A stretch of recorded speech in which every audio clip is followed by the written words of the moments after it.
Hey guys, welcome back to my new vlog. ಎಲ್ಲರೂ ಹೇಗಿದ್ರಿ? ಎಲ್ಲರೂ ಆರಾಮಾಗಿದ್ರಿ ಅಂತ ಅಂದ್ಕೊಳ್ತಾ. ಸೊ ಇವತ್ತಿನ ಹೊಸ ವ್ಲಾಗಿಗೆ ಎಲ್ಲರಿಗೂ ಸ್ವಾಗತ, ಸುಸ್ವಾಗತ. ಗೈಸ್, ಈಗ ಒಂದು ಕಡೆ ಹಾಪ್ಗಿತ್ತ. ಇವತ್ತು ಸ್ವಲ್ಪ ಮಳೆ ಇಲ್ಲ, ಸ್ವಲ್ಪ ಬಿಸಿಲಿತ್ತು. ಹಂಗಾಗಿ ಬೈಕೆ ತಗೊಂಡು ಹೋಗ್ತಿದ್ದೆ. ಇವತ್ತು ದೇವೇಂದ್ರನ ಬೈಕ್ ತಗೊಂಡು ಹೋಗ್ತಿದ್ದೆ. ದೇವೇಂದ್ರ ಆ್ಯಕ್ಚುಲಿ ಬೈಕ್ ಇಟ್ಟಿಗೆ ಹೋಯ್ತಾ. ಬನ್ನಿ ಹೋಪ. ಒಳ್ಳೆ ಕುದುರೆ ಇದ್ದಂಗಿತ್ತು ನಮ್ಮ ದೇವೇಂದ್ರನ ಬೈಕ್. ಇತ್ತು ಒಂದು ಕಡೆ ಒಂದು ಸೈಟಲ್ಲ ಸ್ವಲ್ಪ ಕೆಲಸ ಇತ್ತು ಇವತ್ತು.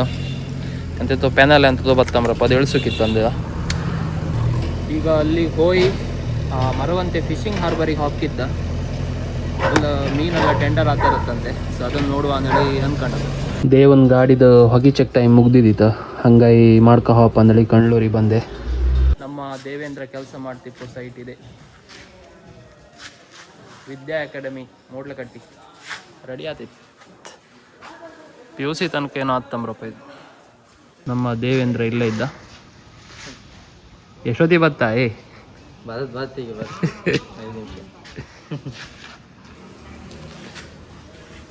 5 ನಿಮಿಷ ಅಂತಿದ್ದ. ಅದೆಂಥದ್ದು ಒಂದು ಪ್ಯಾನಲ್ಲಿ ಅಂತ ಬತ್ತಂದ್ರು. ಅದು ಇನ್ನೂ ಬರಲಿಲ್ಲ. ಅರ್ಧ ಗಂಟೆ ಬತ್ತಂದ್ರು, ಇನ್ನೂ ಬರಲಿಲ್ಲ. ವೆಯ್ಟ್ ಮಾಡ್ತಿತ್ತು. ಗೈಸ್, ಬೆಳಗ್ಗೆ 10 ಗಂಟೆ ಬತ್ತೆ ಅಂದ ಐಟಮ್ ಈಗ ಬಂತು. ಈಗ ಅನ್ಲೋಡ್ ಮಾಡಿ ಹೊಯ್ಕೀಗ. ಇವತ್ತು ಸಂಡೇ ರಜೆ ಇದ್ದಿತ್ತು ಅವನಿಗೆ. ಎಲೆಕ್ಟ್ರಿಕಲ್ ಡಿಪಾರ್ಟ್ಮೆಂಟಲ್ಲಿ ಅವ ಕೆಲಸ ಮಾಡೋದ್ರಿಂದ ಅದಕ್ಕೆ ಸಂಬಂಧಪಟ್ಟ ಐಟಮ್ ಎಲ್ಲ ಬಂದಾಗಲಿಕ್ಕೆ ಅವ ಅಲ್ಲಿ ಇರಬೇಕಿದ್ದಿತ್ತು. ಹಂಗಾಗಿ ಬಂದದ್ದು. ಲೇಬರ್ಸ್ ಎಲ್ಲ ಇರಲಿಲ್ಲ. ಆಮೇಲೆ ಬೇರೆ ಹಿಂದಿ ಹುಡುಗರೆಲ್ಲ ಇಪ್ಪಕ್ಕೋಯಿ ಐಟಮ್ ಎಲ್ಲ ಇಳಿಸ್ಕೊಳ್ಳಾಯ್ತು.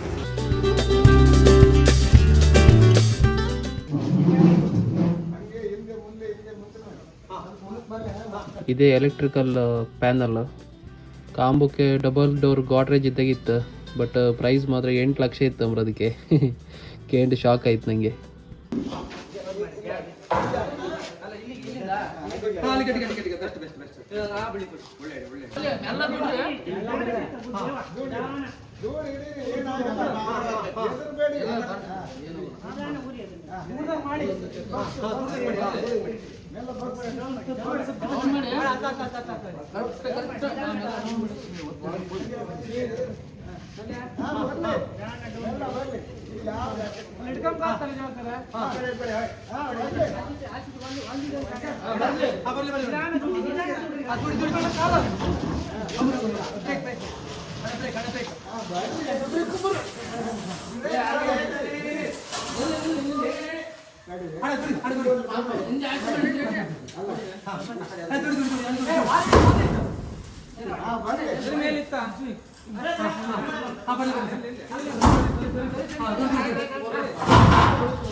ಐಟಮ್ ಎಲ್ಲ ಇಳಿಸಿ ಆಮೇಲೆ ಮಾರ್ಗೋಳಿ ಅಕ್ಷಯ ಹೋಟ್ಲಿಗೆ ಬಂತು. ಒಂದೊಂದು ಬಿರಿಯಾನಿ ತಿಂತ. ಸೂಪರ್ ಇದ್ದಿತ್ತು ಮಾತ್ರ.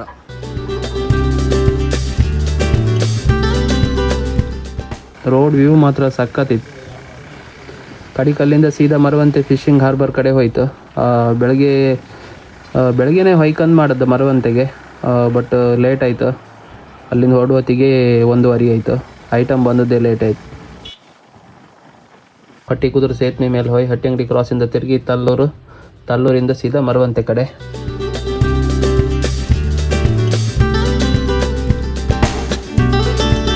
ಮುಳ್ಳಿಕಟ್ಟಿ ಹತ್ರ ಸ್ವಲ್ಪ ಮಳೆ ಬಂತು. ಮತ್ತು ರೈನ್ಕೋಟ್ ಹಾಯ್ಕೊಂಬಕಲ್ಲ ಉದಾಸಿ ನಾಯಿ ಅಲ್ಲೇ ಒಂದು ಬಸ್ ಸ್ಟ್ಯಾಂಡ್ ನಿಂತ್ಕಂತ ಕಡಿಕೆ ಮಳೆ ಬಿಡುಕು ಪುನಃ ಹೊಡ್ತು. ಹಾಗೆ ಸಮುದ್ರ ಸೈಡೆಲ್ಲ ವ್ಯೂ ನೋಡ್ಕೊಂತ ಹೋಯ್ತು.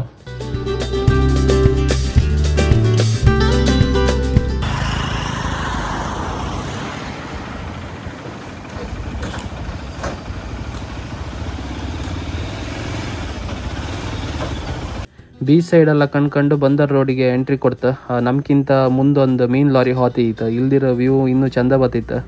ಅಲ್ಲೇ ರಸ್ತೆ ಪಕ್ಕ ಇಪ್ಪ ಹೋಟ್ಲಿದ ಮೀನು ಫ್ರೈ ಪರಿಮಳ ಘಮ ಘಮ ಹೊಡಿತಿತ್ತು ಮೂಗಿಗೆ.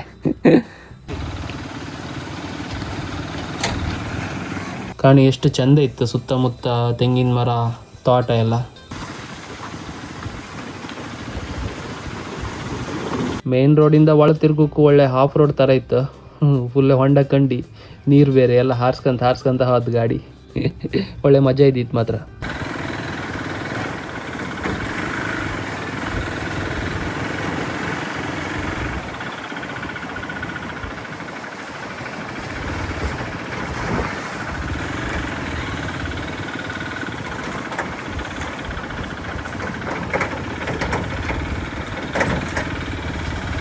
ಕಾಣಿ ಸಮುದ್ರ ಸೈಡ್ ಹಾಕೋದಲ್ಲ ವೇವ್ ಬ್ರೇಕರ್ ಇದು ಕಾಂಕ್ರೀಟ್ ಎಲ್ಲ ಇಲ್ಲೇ ರೆಡಿ ಮಾಡೋದು. ಎಲ್ಲ ಸೈಡಲ್ಲೆಲ್ಲ ಇಲ್ಲೇ ಹಾಕಿರು.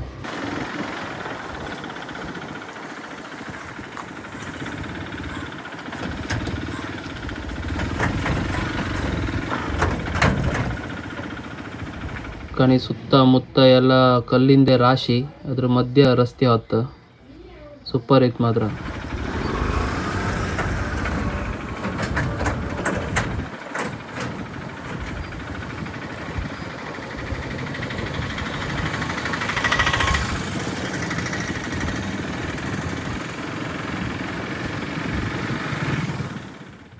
ನಾವು ಹೋದ ದಾರಿಗೆ ಇಷ್ಟು ದೊಡ್ಡ ಟರ್ಕಿ ಮೀನು ಇಟ್ಟಿರ್ಕಣಿ, ಸಕ್ಕ ಸೈಜ್ ಇತ್ತು ಮಾತ್ರ.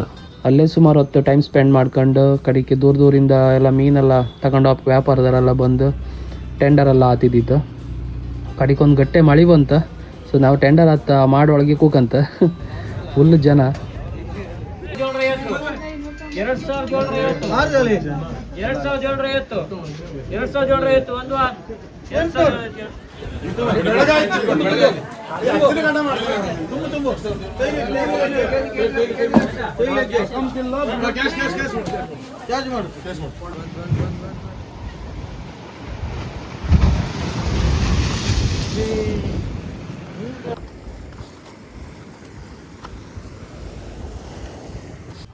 ಆಚೆಗೆ ಸ್ವಲ್ಪ ಜನ ಗಾಳ ಹಾಕ್ತಿದ್ದೀರ. ಅಲ್ಲೆಲ್ಲ ಹೋಗಿ ಸ್ವಲ್ಪ ಹೊತ್ತೆಲ್ಲ ಕಣ್ಕಂಡು ಸ್ವಲ್ಪ ಹೊತ್ತು ಕೂಕಂಡು ಮನೆ ಕಡೆ ಹೊರಡ್ತು. ಇನ್ನೊಂದು ದಿನ ಬರ್ಕಿ ಇಲ್ಲಿಗೆ ಅಮ್ಮ ಅಕ್ಕ ಎಲ್ಲ ಒಂದು ದಿವಸ ನಮ್ಮನ್ನೆಲ್ಲ ಕರ್ಕೊಂಡು ಹೋಗಂತಿದ್ರು. ಒಂದ್ಸಲಿ ಎಲ್ಲ ಬತ್ತೆ ಇನ್ನೊಂದು ವ್ಲಾಗಲ್ಲಿ ಬದುತ್ತದ. ಸೊ ಈ ವ್ಲಾಗ್ ನಿಮಗೆ ಎಲ್ರಿಗೂ ಇಷ್ಟ ಆಗಿದೆ ಅಂತ ಅಂದ್ಕೊತೀನಿ. ಇಷ್ಟ ಆದರೆ ಲೈಕ್, ಶೇರ್, ಸಬ್ಸ್ಕ್ರೈಬ್ ಮಾಡೋದನ್ನ ಮಾತ್ರ ಮರಿಬೇಡಿ. ಸೊ ಮುಂದಿನ ವ್ಲಾಗಲ್ಲಿ ನಿಮ್ಮನ್ನೆಲ್ಲರನ್ನೂ ಮೀಟ್ ಆಗ್ತೀನಿ. ಅಲ್ಲಿವರೆಗೂ ಟೇಕ್ ಕೇರ್, ಬಾಯ್. ನಿನಗೆ ಸ್ವಲ್ಪ ಜವಾಬ್ದಾರಿ ಇದೆಯೇನೋ? ನಿನ್ಗಿನ ಚಿಕ್ಕವ್ರಿಗೆಲ್ಲ ಮದುವೆ ಆಗೈತೆ, ಮಕ್ಳಾಗೈತೆ, ನೀನಿನ್ನ ಒಳ್ಳೆ ಅಬ್ಬೇಪರ್ ಇದ್ದಂಗಿದ್ಯಲ್ಲೋ. ಈ ಮನೆಗೆ ಸೊಸೆ ಬರ್ಬೇಕು, ಈ ಮನೇಲಿ ಮಕ್ಕಳಾಗ್ಬೇಕು, ನಾನು ಮೊಮ್ಮಕ್ಕಳನ್ನ ನೋಡ್ಬೇಕು.